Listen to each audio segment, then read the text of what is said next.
Hi, guys. Welcome back to another edition of What's Poppin' the podcast on 93.9 WKYS. I am Deja Perez, and I am joined by my good boo.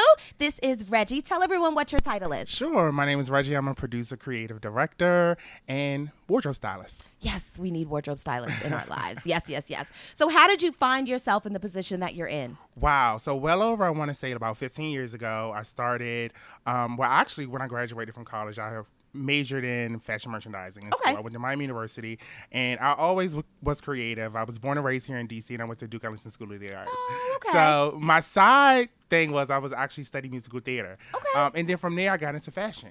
Okay, that I makes sense. adored fashion. I adore people. And he dresses his ass off. Thank you. I adore people, so I just decided to stick with fashion. Okay. And, fashion is a form of expression, and it gives people this kind of feeling that makes them feel excited about themselves. I say, why not spread that love and give people fashion advice and style people, and then work in production as well. So I just love doing both. Producing, also styling. Okay. Yeah. Now, you're also really involved in a lot of the full figure and plus size fashion weeks that go on here in DC. Yes. So let's talk about that for a little bit. How did you Sure. get started in that? Obviously, you're all things fashion, but Yes. how did you get started in it? So I actually started out going to a program called Northeast Performing Arts, and when I grew up, I was a tap dancer. Were you? Yes. Okay. Secret. No one knew that. Okay, Yes. I just pulled that out of you. I didn't even know. Classically trained Okay. artist, went to school for musical theater, Duke Ellington School of the Arts. Shout out to them. Duke Ellington is so dope. Yes. Okay. And then from there, I went into musical theater, and I actually taught tap, and I became a production producer. Okay. So at a very young age, I used to produce shows for our organization, nonprofit, 501c3 called Northeast Performing Arts Group. Okay. Right on Benton Road, right next to the Chateau. Everyone knows where the Oh, Chateau the is. Chateau. Yes. Everyone knows the Chateau. So I used to be a teacher, and I used to be a producer for years, and then I got into fashion, went to school for fashion. And I started to produce shows. Okay. I found that there was a niche in the District of Columbia that really didn't focus on the plus size woman. Right. There really weren't avenues for the curvy girl. Ever. So I started to, I linked up with the organization called the District of Curves. And they Shout were out to them. We're going to get them on the show. Mickey Leon was the creator, and he did a phenomenal job his very did. first year, and I stuck with him. And I was really introduced to the plus size industry then. So probably over about 6 years ago, I got into the fashion industry. And from there, I went on and did other shows with other organizations, National Curves Day. Now, I didn't mean to cut you off. I'm sorry. You know how you've got like urban and like non-urban in like fashion, but is there a like race divide in the plus size world or not as much? Are they more inclusive? You know what? The plus size industry is way super inclusive, super inclusive. And I found it out. I produced a show called for Full Figure Fashion Week just last weekend in New York City called Baywalks. And I find that this industry is highly exclusive to the plus size girl. And when you're in, and they welcome you with open arms. And that's the one thing that I adored and loved about it. We're creative. I would say the straight model, in that New York Fashion Week kind of style is what the fashion industry has, but the plus size industry gives you a little bit more. It gives you way more than just the fashion. It gives you expression. It gives you so much more. It gives you self-esteem. A lot of plus size women really, when I actually got into plus size fashion, I really didn't recognize that the plus size woman is damaged. Baby, like I can tell you some things. Yeah. Yes. Just to get her in the fitting room is a struggle. So when I found out that, wow, this is what I'm supposed to be doing, this is my purpose, I stuck with it, and I said, you know what, I got to make sure that every plus size woman that I come in contact with gets that same kind of backing that New York Fashion Week model gets. Dope. That's dope. That's what I do, producing. So let's talk about that, right? The whole I'm a big girl, and that's a whole situation for me. Not in a bad way, not in a disrespectful way, right? But it's just I've never had a body that I was like, ooh, I love this, and then as I put on pounds, I haven't loved it anymore. You know what I'm saying? It's been a struggle. So that's what I meant by it. But I've seen Menti, a beautiful plus size woman who at many of these fashion shows that just walk and slay that runway and have more confidence in their baby freaking toe than I've ever had. You know what I'm saying? But what are some things you can tell a plus sized woman who is struggling with her self-esteem? And then I want to talk about some fashion choices for plus size women. So, yes. Okay. All right. So, I would tell the plus size girl, every time I kind of come in contact with someone that wants to be styled, I always ask them, what is your aesthetic? You know, what is your go-to? And then tell me the one thing about your body that you love the most. Because if we can find one little thing that you adore, whether it's your earlobes, whether it's your nose, I don't care what it is, whether it's your lips, whether it's your décolleté, like you have to find something about yourself, one thing, and let's feature that. Let's highlight that part about you, because that's what's going to give you that confidence to walk down the street in that hot pink, maxi skirt, or to show, the upper part of your chest to someone that you may not know. And some people say all the time, oh, I'm so uncomfortable with wearing certain things. I'm like, well, a lot of the times that's not what fashion is about. It's about a form of expression. People should be able to know who you are without you even telling them just how you dress, and I want to instill that in women, to find that one special thing that they love about their body, and let's highlight it. Let's hard. Highlight it. Yes. All right. So next question, then we're going to get into some style tips for full-sized women, or women, period. I feel like I'm giving you all of my boob right now. Sorry. Okay. This damn shirt. So you know how they have all of these, with the internet and everything like that, all of these like China boutiques and things like that, where clothes are $2 or whatever.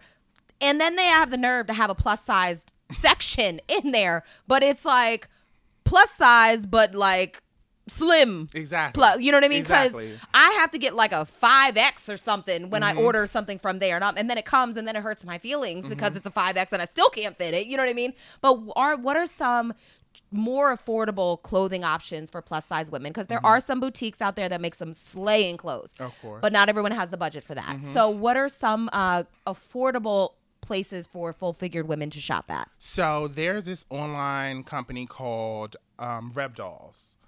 I love Reb Dolls because their clothing is simple, affordable, and it's reusable. Those are things. Like it's quality. It's quality clothing, okay. Not that buy now, throw away later kind of thing. And that's where we've come to in the world of Instagram and social media. Right. People just buy things to take photos in and be it's done trash, with it. and you're done with it. And I don't think that's what fashion is about. Yeah. Fashion, yes, it's supposed to be disposable and it's supposed to be, you're supposed to be able to recycle it and reuse things, but you also want to buy things of quality, pieces of quality that you can reuse and mix and match. Like staples. Of course. Okay. I'm the type of person, when I shop for clothes, I don't shop for looks. I shop for pieces, because I'm always going to have somewhere to go.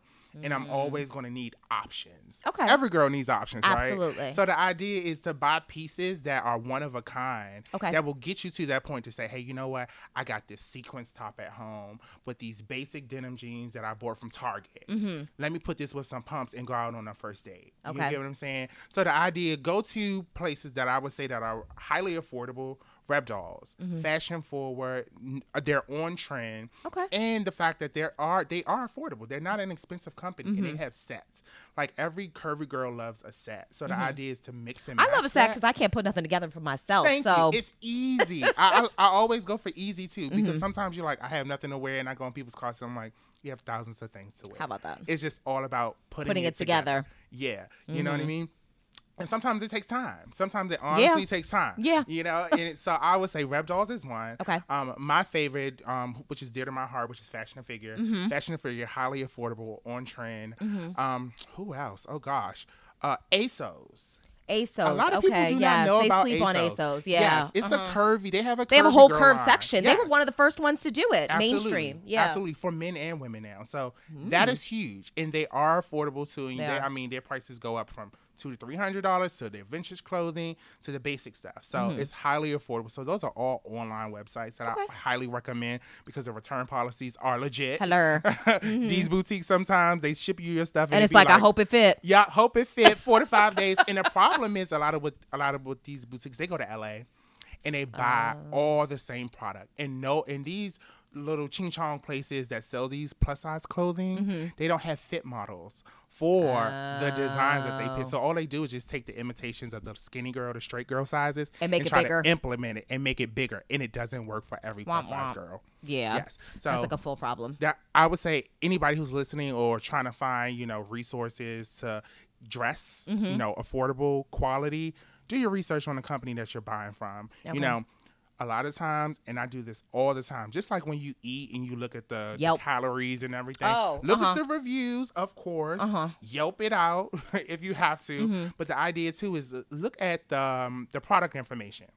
Know your fabrics is one. Because sometimes on that Empire waistline, you may not be able to fit that scuba, material. So know your fabrics, know what fabrics complement your body, and work with your body. Which leads me to the next one. So there are kind of a few main body shapes, right? So there's like hourglass, there's pear, there's triangle.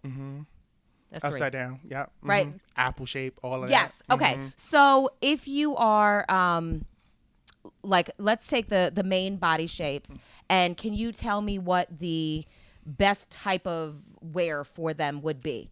Okay, so that's pretty easy. Okay. So I would say for the pear-shaped body, body, I call that Kim Kardashian body, where you're a little bigger on the bottom. Yeah, when you're a little bigger on the bottom. Most women don't consider themselves plus size, but they have hips. I mean, that's the trend now. Hips and butt is in. It's in. You know what I mean? So the idea is to complement yourself with two pieces, or pieces that are softer at the top and give you solid waistlines to highlight again. Now, would you want a higher waistline on that one to accentuate the hip butt ratio? Absolutely. Okay. So the idea is to wear fabrics that complement your chest, because some pear-shaped women have smaller chests. So the idea is to find fabrics and clothing that give you movement up here and keep your bottom half solid. Okay. So that's kind of like that pear-shaped girl or that upside-down triangle girl. Just flip it, the complete opposite. Softer fabric, softer material at the bottom, and give you that, those heavier fabrics at the top. So I would say a woman who has like an empire waistline, wear things that are empire. So like high-waisted pants, high-waisted shorts, because that's going to accentuate the hips in the butt area, and then give you softer materials or softer products up at the top. Bodycons always work for girls who have that pear shape. Okay. And girls who are rounder shape, know your fabrics. The idea is girls who are rounder shape nothing never fits for them. I mean, they can go anywhere and say, oh, okay, you know what? I want to wear this off the shoulder dress. But a lot of times off the shoulder dresses, you'll see that their breasts kind of like hang out and fall out over the tops. The idea is you have to buy layered pieces for that, because when you buy layered pieces for a girl who's an apple shape, it gives you shape. Oh, look at you dropping gems. Okay. Yes. It's because someone asked me the other day, they say, Reggie, you know what? I'm short. I'm like 5'5", and I don't want to look short. You know? And I was like, the best thing to do is wear things that are high-waisted. If you wear things that are high-waisted, makes you look elongated. Exactly. Okay. And never wear dresses that come like below, I would say, at the ankle, because girls who are 5'5" tend to, I'm telling you. So like no maxi dress? Wear a maxi dress, yes, but wear a maxi dress with splits. Because with splits or some kind of, I would say some kind of like off the shoulder action, because it's going to make you look taller. You get what I'm saying? A lot of women who I just own my shortness, but okay. 5'5", if you 5'5" and you wear a maxi dress and you see it's just moving all over the place, it's going to make you look shorter. Try 5'3", so I know 5'3"? I'm in Munchkinland. It's fine. It's fine. And I don't wear heels at all. It's fine. Well, I will tell you, people who don't wear heels wear sandals that come like to the knee, or wear sandals that are taller, because it's also going to elongate your body as well. Okay. Yep. Fantastic. All right. So thank you for dropping all these gems. Sure. Now, I told you earlier, I do this segment. It's kind of like a half and half. So we have a little style, a little you. So I do this segment called like coming out, and like what your experience was with that. So can you enlighten our listeners about what your experience was like that? Wow. So coming out, oh my gosh. It was one of those things that was kind of like weird in a way. Did you always know? I always knew. I always knew from a very, very young age and I was always accepted. So that was one of the things. That's amazing. Yes. Okay.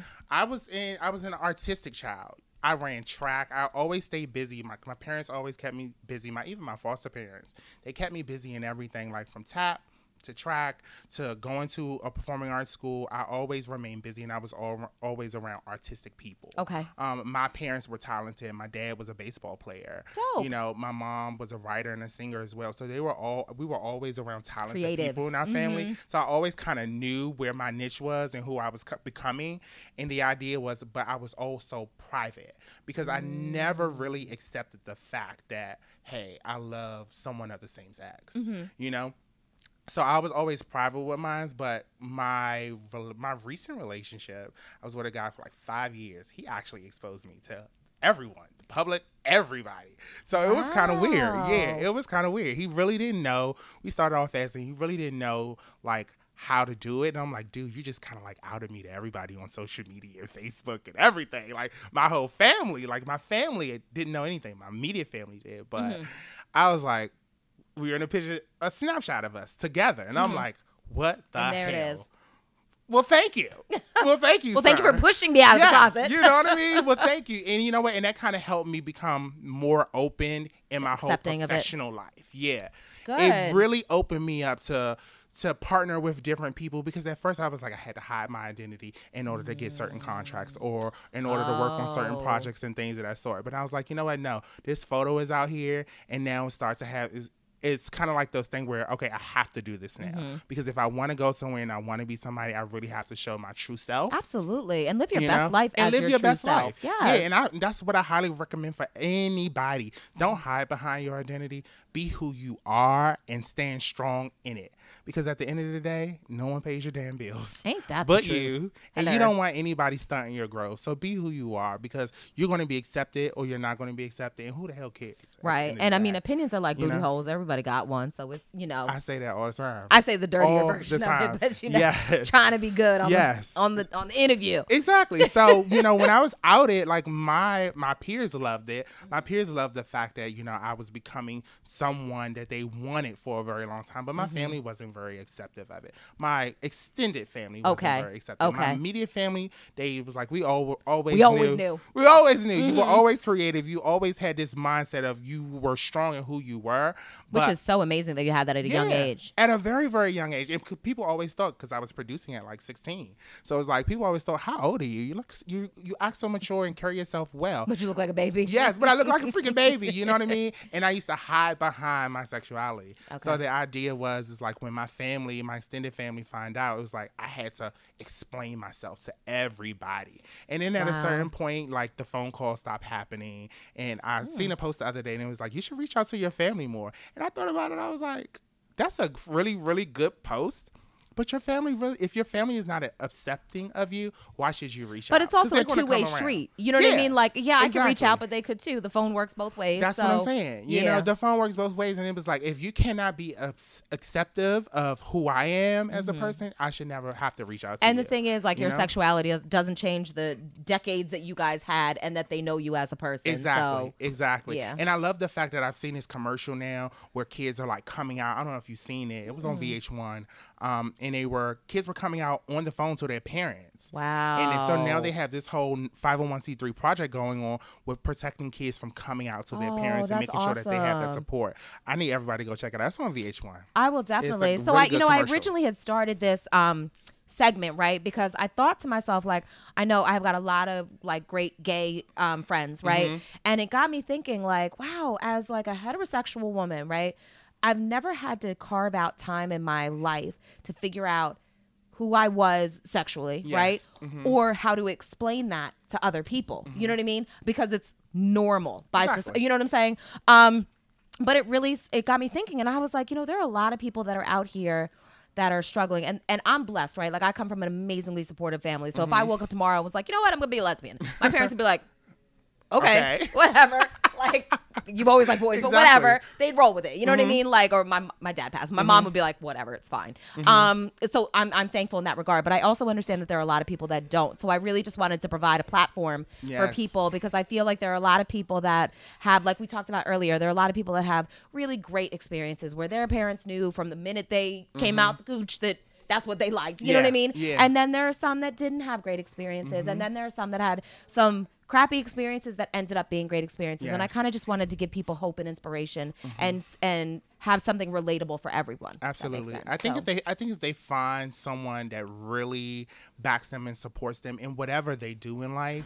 you got to have that support system. I mean, even if it's just one person, if you have that one person that will push you, like my ex, who pushed me out there and was like, listen, this is going to give you something to move forward, to live a little longer. You know what I mean? Because so much shit is going on now with people killing themselves, and the suicide rate is high. So the idea is, I recommend that anybody is struggling with that situation, find you a huge support system. Absolutely. You know what I mean? I don't care whoever it is, someone that is non-judgmental, because we live in a world of judgment. Absolutely. And sometimes your friends become your family. Of course. You know what I mean? So whoever it can be. Yep. So I just highly recommend just find that great support system, and you will be hugely, really, really, really, really great at living your life. Trust me, because I'm doing it right now, living my best life. I love it. Yeah. So how can people get a hold of you? Sure. You can find me on Instagram at styleperceptions.com. Well, Style Perceptions.